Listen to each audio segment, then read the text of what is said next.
आपने 2009 में दुबई में मेरे सामने ही वनडे और T20 डेब्यू किया अगेंस्ट श्रीलंका। यूनुस खान की क़यादत में आप खेले, हफीज़ की क़यादत में आप खेले, मलिक की कप्तानी में आप खेले, शाहिद आफरीदी की कप्तानी में आप खेले, मिसबा की कप्तानी में आप खेले। Who is the best? नहीं, मुझे जो मैंने एंजॉय किया वो मैंने शाहिद भाई के अंडर किया। उन्होंने कहा लेकिन लाड प्यार भी अहमद से बहुत किया, बिगाड़ दिया उन्होंने आपको। सर क्या बिगाड़ दिया? किन्होंने कहा? किन्होंने कहा? आप ही कह रहे हैं। अगर जिन्होंने कहा है, ये बातों पे चीज़ें नहीं होती। मैं यही बोल रहा हूँ कि यही जिस तरह आप अभी बात कर रहे हैं ना, ये पता है किस, ये जो आप नेगेटिव परसेप्शन बनी हुई है ना, बिल्डअप किया जाता है जी, तो जो परसेप्शन बनी हुई है ना, ये आपने अल्लाह की तरफ से ही वो बात की है। सर जिन रिपोर्टों पे आप और आप जैसे सारे जो भाई हमारे हैं, एक वो परसेप्शन बनाए बैठे हैं और पूरा पाकिस्तान जो क्रिकेट फ्रेटर्निटी है वो ये समझे बैठे हैं, प्लीज़ या उसको आप सॉर्ट करवाइए या दुनिया को बताइए वो क्या थे, और बीच में मेरा मौक़िफ़ लीजिए और जो एविडेंस वगैरह ऑब्वियसली कुछ होंगे ना। कुछ कहानी तो होती है। आप न्यूजीलैंड जा रहे हैं, आप बर्गर लेने जा रहे हैं शाहिद आफरीदी के साथ, शाहिद आफरीदी के साथ आपकी सेल्फियाँ आ रही हैं, तो परसेप्शन तो चीज़ों के साथ कनेक्ट तो होता एक गुनाह है सर। मेरे टीम प्लेयर, शाहिद आफरीदी तो बड़े प्लेयर थे। मेरे टीम प्लेयर नहीं सर। बड़ा छोटा क्या होता है जब आप एक टीम में खेलते हैं, दोनों भाइयों की तरह। मेरे लिए खाली शाहिद भाई नहीं, सारे उसी तरह थे। हाँ, कुछ होते हैं टीम में जिनके साथ आपकी अच्छी बॉन्डिंग होती है। ये इस तो आपको सजा दी गई शाहिद आफरीदी से कुर्बत की? सर ये वो बातें हैं कि जब वो चीज़ें बाहर आएंगी ना, ये तब के जवाब हैं। मैं अभी ये सिर्फ बोलता हूँ कि देखिए, मैंने हमेशा अहमद साहब गुफ्तगू दलाइल से होती है, और गुफ्तगू जो है वो आप फैक्ट सामने रखते हैं तब होती है। आप काफ़ी दिन के बाद आपने अपने लबों को जुम्बिश दी है।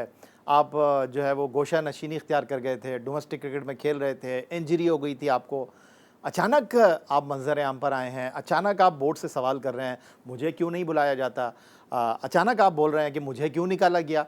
तो इसके पीछे कोई कहानी तो होगी। हो सकता है शायद आप किसी पीर के पास गए, उन्होंने बोला Ahmad this is the right time, आप जाइए मीडिया में, आप वापस आ जाएंगे, ऐसा ही है।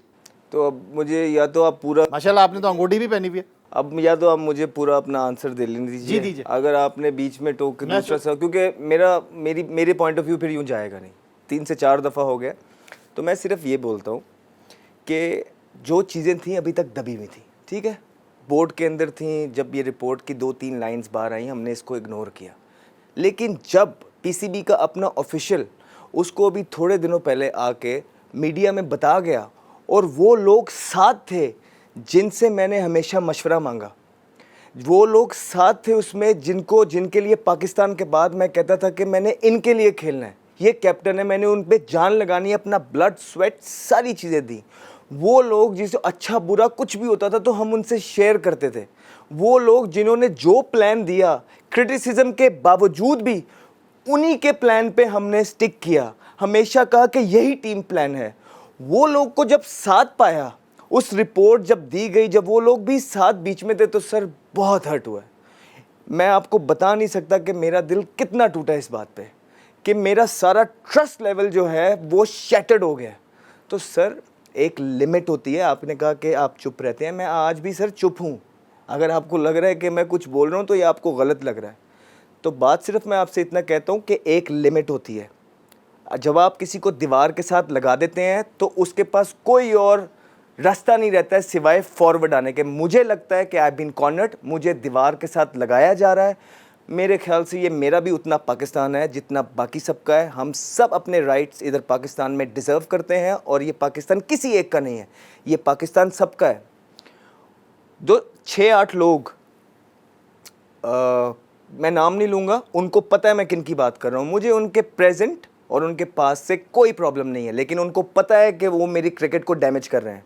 मैं उनको सिर्फ ये कहना चाहूँगा कि दीवार के साथ ना लगाइए, क्योंकि ये चीज़ अच्छी नहीं है। मैं कभी भी टीवियों पे बैठने को फोकत नहीं दी है। आपने 2-3 साल में मुझे बिल्कुल भी नहीं देखा होगा, लेकिन मेरे ख्याल से अब आप एक चीज़ का एंड कर रहे हैं। मैं सिर्फ अपनी क्रिकेट एंजॉय करना चाहता हूँ, अपनी क्रिकेट खेलना चाहता हूँ, उसमें जिस तरह मैं चाहता हूँ, जिस तरह सब ट्रीट होते हैं उस तरह मुझे किया जाए। और एक और चीज़ चाहता हूँ, मैं चाहता हूँ कि जिस रिपोर्ट को आज या तो सर दुनिया को पता लगे कि, मैं चाहता हूँ दुनिया को सच पता लगे कि सच क्या है, आखिर होता क्या है। तो जब वो आके अपनी चीज़ बयान करेंगे तो फिर मैं भी अपनी चीज़ें बयान करूँगा। This is not the right time. तो मैं अभी सिर्फ इतना मुतालबा करता हूँ कि सर जो आपने मुझे हर्ट किया है, जो उस रिपोर्ट ने मेरा करियर हर्ट किया है, आज तक वो मेरे हॉन्ट कर रही है वही रिपोर्ट और वही चीज़ें और वही एक रेपुटेशन जो आपने परसेप्शन बिल्ड किया हुआ है, हर जगह मुझे उसने मेरी क्रिकेट में हॉन्ट किया है। काइंडली वो मुझे बताई जाए कि वो चीज़ें क्या हैं, मुझे बुलाया जाए, उस पे लीगली आप चीज़ें करें। मैं हर फोरम पे हाजिर हूँ। मैं अगर गिल्टी हूँ तो मैं सज़ा का हकदार हूँ, अगर दूसरे गिल्टी हैं तो वो सज़ा के हकदार हैं। मैं क्योंकि कब तक आप पाकिस्तान के साथ यूँ करेंगे, यूं किसी भी रिपोर्ट पे किसी और, ये मुल्क के लिए ठीक नहीं है, दूसरे बच्चों के लिए भी ठीक नहीं है। जो मैंने सहा, जो मैं सहता हूं ना, किसी को उस चीज़ का आइडिया नहीं है। कोई खुशी से यूं नहीं करता है, कोई दूसरे इंसान सिर्फ बैठ के उस पर तबसरे कर सकते हैं, लेकिन जो गुजरने वाली चीज़ होती है, वो जो पिछले 17 साल से मैं इस फील्ड में हूँ और उसके बावजूद जो चीज़ें मैं सहता, और हमेशा जिस तरह आपने भी खुद बोला खामोशी इख्तियार की, तो सर एक लिमिट है हर एक चीज़ की, वो क्रॉस मत करें। मैं अपनी क्रिकेट खेलना चाहता हूँ, जिस तरह सब ट्रीट होते हैं मैं उस तरह ट्रीट होना चाहता हूँ।